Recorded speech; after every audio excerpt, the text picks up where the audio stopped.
Hi guys, welcome to Trifu Dojo Tutorials episode 2.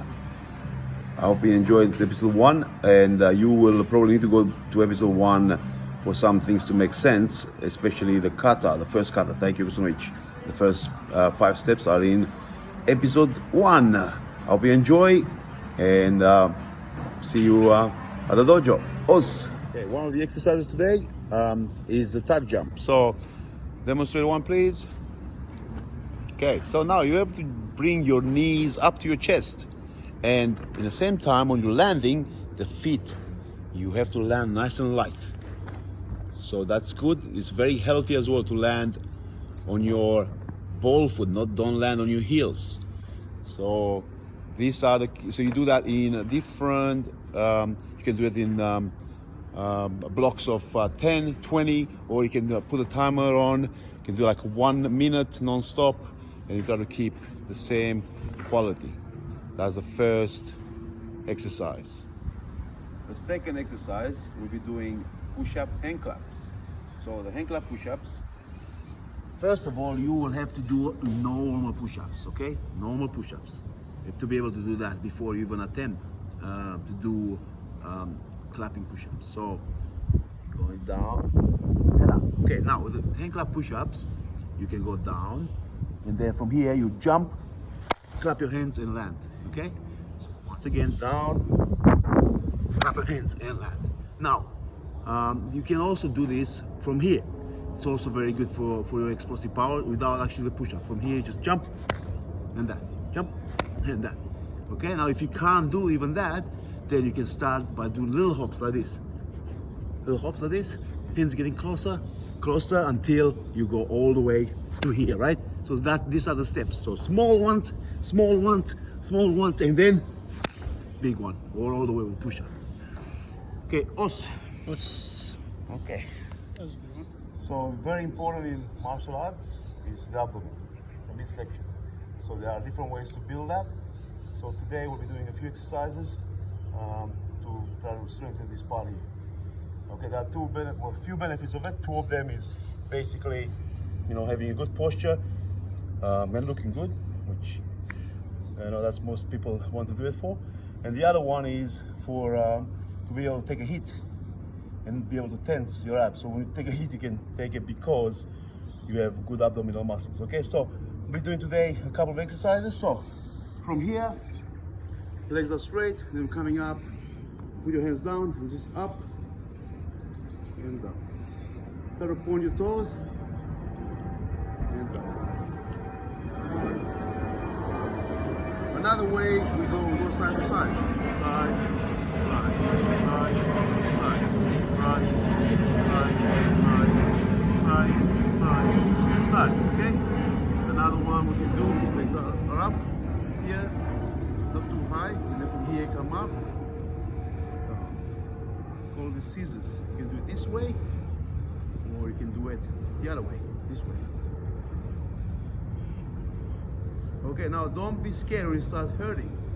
Lots of people, when it starts hurting, they stop, and now you can have and you hold here, okay? You can challenge yourself and see how long you can hold it for, okay?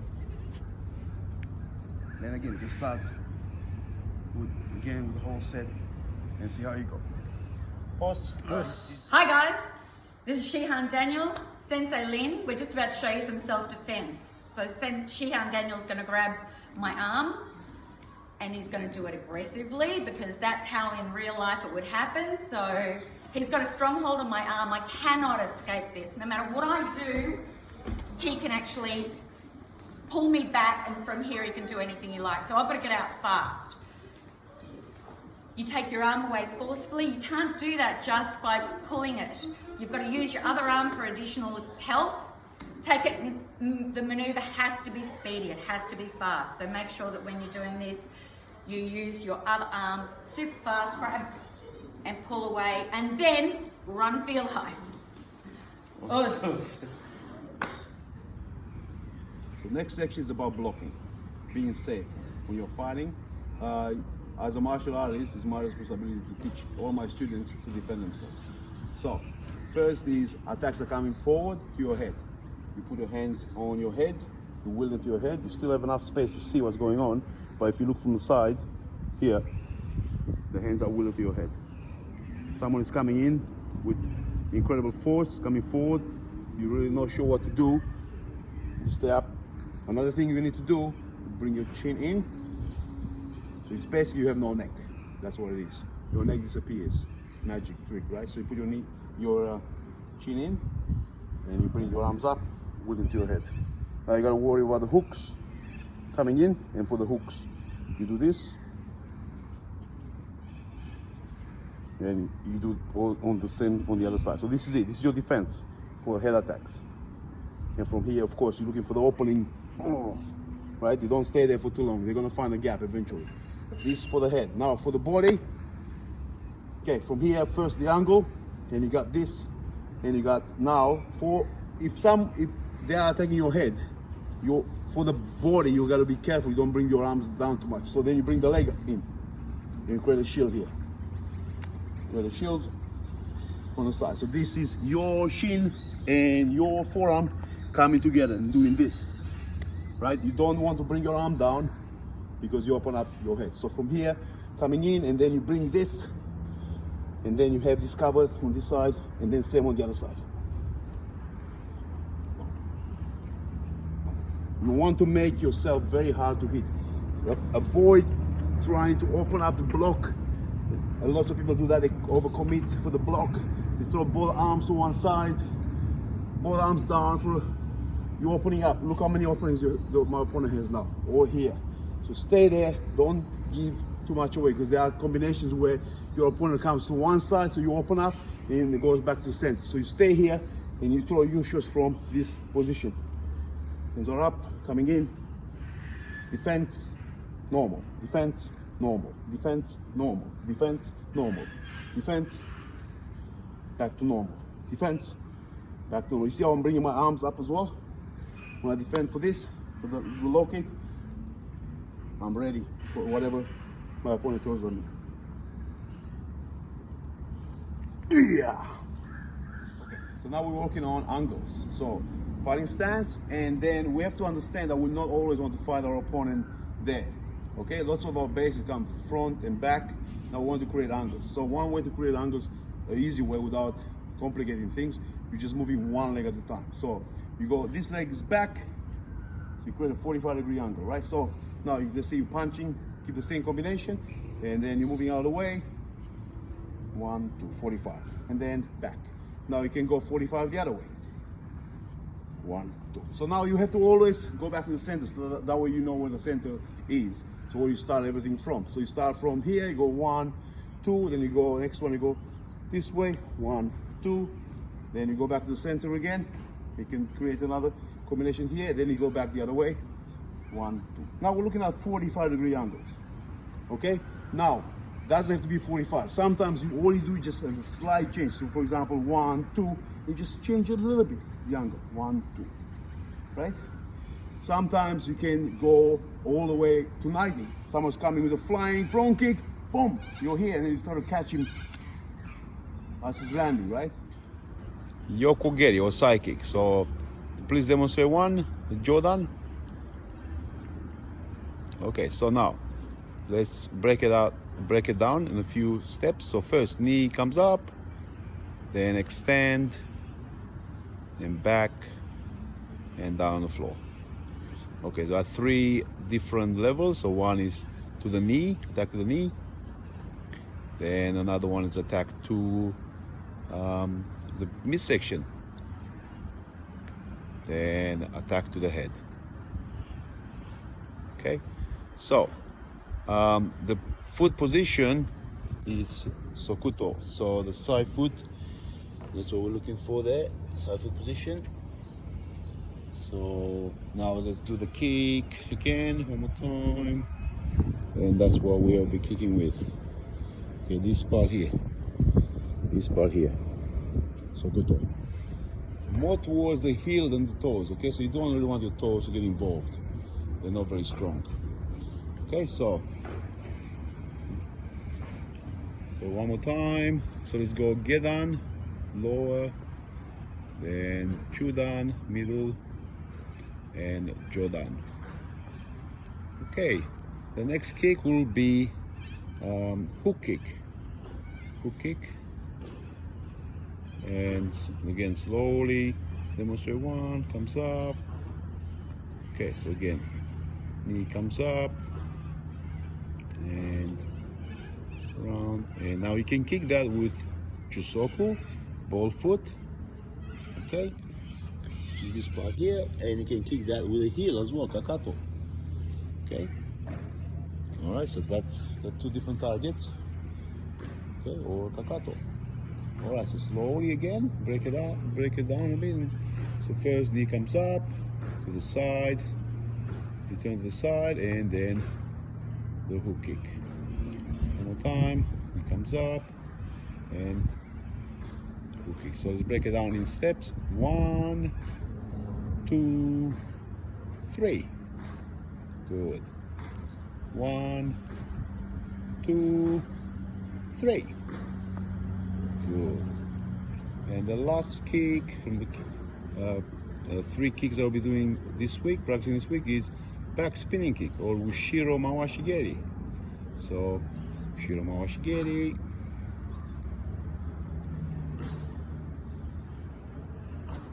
Okay, and then full speed. Okay, and even faster than that. And faster than that. Hey, this is a kick. So now breaking it down in steps again. So 1. Turn, you're looking so you don't hit your friend, right? You don't want to kick your friend, just in case. And leg up. And around. Okay, so let's do it by count. Sorry, it was my fault there. 1, 2, 3. Good. And again, 1, 2, 3. And again, 1, 2, 3. And again, 1, 2, 3. And another full speed one. Eya. And one with kiai. Eisha. Os. Okay. One reason we chose the hook kick and the back spinning kick for the same video is because they are pretty much the same thing. The only difference is the back spinning kick has a spin.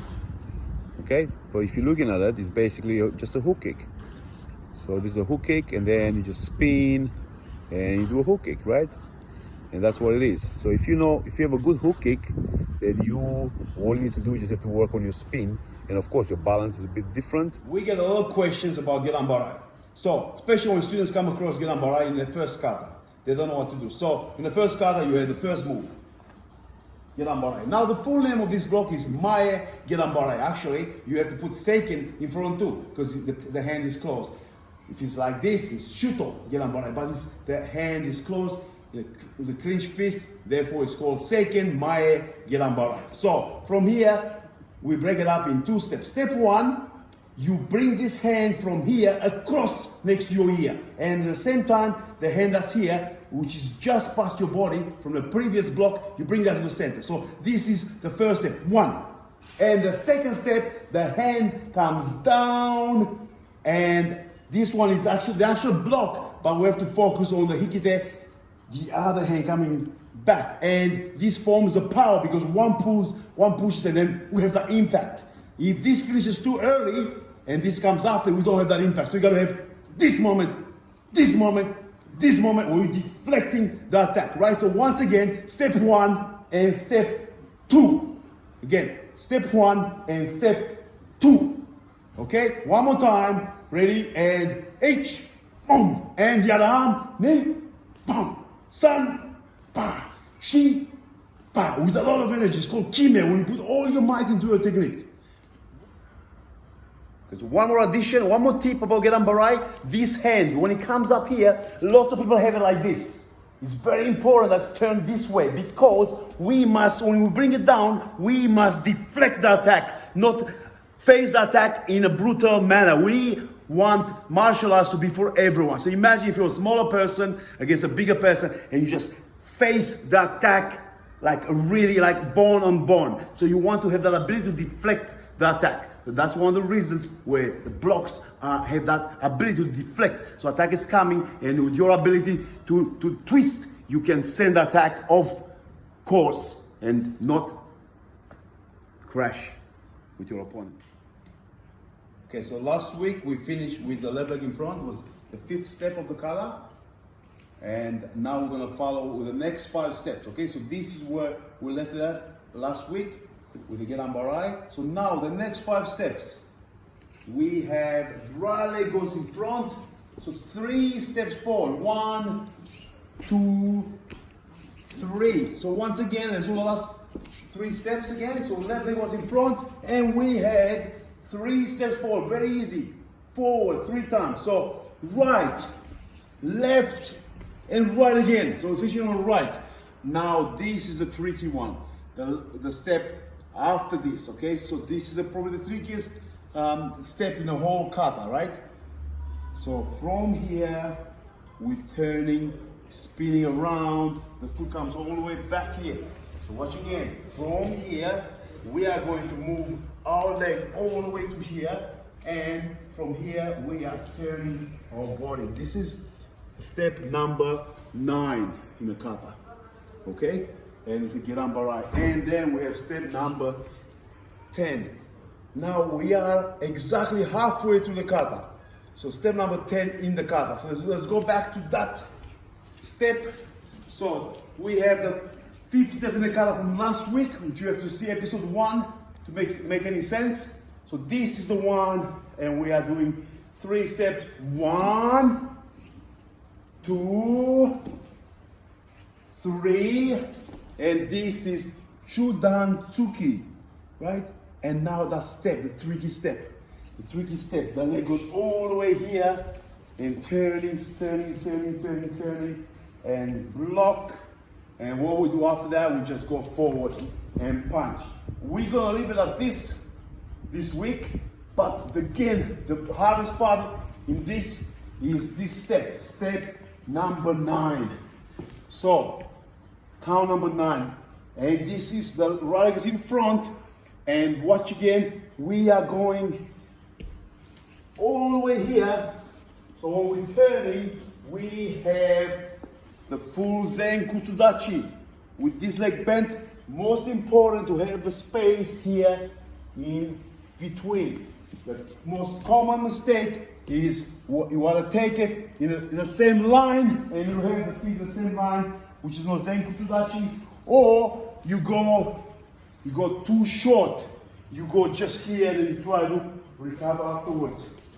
Okay, so it's very important to have a nice step all the way from here.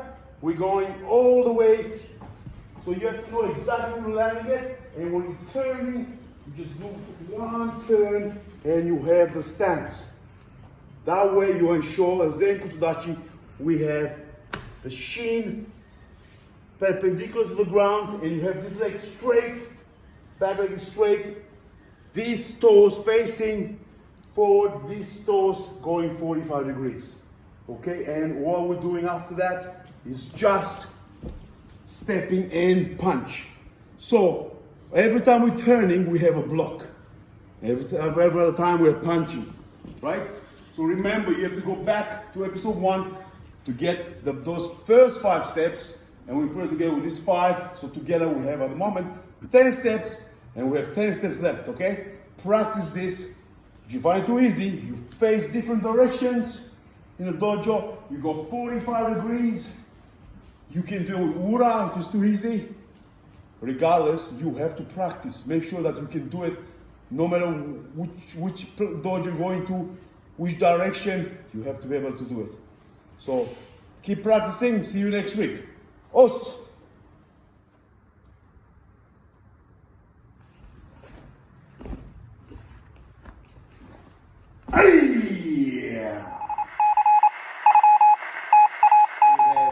This move from this point onwards, from Uchiuke. Then we have Maegeri, then Hijiate, Uraken, Gedan Barai, Gedan Tsuki, leg sweep, so then leg comes up, and from here we're going this way. That is in the kata, right? okay? Different versions, different organizations, but that's pretty much it, right? So now we're gonna use that in self-defense. So from here, we have, so let's say he got me with both hands like this. I'm in trouble here. So now I go in and attack the elbow with the uchuke. Attack the elbow and I make the stance. I turn to the side as well. There. Okay, from here I do the kick, but no my giri, I do groin kick. So groin kick, and now he's bent this way, go hijate. When I came to the neck, now he's grabbed me with the other hand. I block this hand, I grab it, I let go of this hand, I come across his chin, in the same time I do this, and I pull the hand, and then there. Now from here I have the option of basically stomping, or stomping the elbow, or attacking the elbow, okay? So these are some of the options. So defense against the front punch. Front punch is coming, or the jab, right? The boxing jab, but applied to Kyokushin rules, or your body gets hit, okay? So lots of people start with the front arm, so we have to have an answer for it. So from here, this is the block for it. So what we try to do, we try to turn our body, turn our hips, and it's basically like a soto uke, but a much shorter version. Because from here, we don't want the hand to go any further, because he might have a good kick from here. I've got to be able to cover it. And that is the combination. Sometimes people punch with this hand so they can kick with that leg, or they do a back spinning kick with the back leg. It's very important to just go in and deflect that attack. If he's going very explosive, you might see him, of course, he punches and then right? That's the first block. Now the second one, we succeed in the blocking, we block. Now we have that inside opening. A lot of his weight is going on the front leg with that punch. He's got weight on the back, on the front leg, and then we are attacking that. So one more time, punch is coming, boom, boom. Inside gedan mawashigiri, okay? Now, the third one today, we're gonna practice the step back. This is very important how we're stepping back. So the attack is coming, we take a step back, and we're coming back in. So, going back and back in, boom, gedan, punch, hook, and I'm in this position now. Okay, if I am going to stop my combination, I want to stop where I'm safe. The only thing I have to worry is the back spinning kick. You can come around the back spinning kick right from there, and I have to watch for that, okay? Which we're gonna cover later, how to defend against the back spinning kick. But for now, let's focus on the three things today. First one, how to block the punch. Just a normal block, not hands coming down. I don't want to see anyone like this in my dojo. I used to teach like this maybe a long time ago, not anymore. We have to come here and then we are covered for the head kicks and anything else on this side. The second one, we succeeded and we have a quick counter on the inside. Sometimes the punch is coming and you do the inside right away. And sometimes when you succeeded, it's the other way from the front leg, bang! And the third one, how to get away and come back. So we can't get away too far away. We have to get away just enough to miss a punch and bam, bam, bam, and then back in. Okay, one more time, the last one. Pa, pa, pa, and I have to watch for the back spinning kick, okay? So, enough information for today. Make sure you practice, watch the video, and keep working on it, improve your skills. Have a lot of tricks in your bag. The more the better, but you also have to have practice some of the tricks very well as well to own them, okay? They're not yours until you really can do them under any circumstances, okay? Os.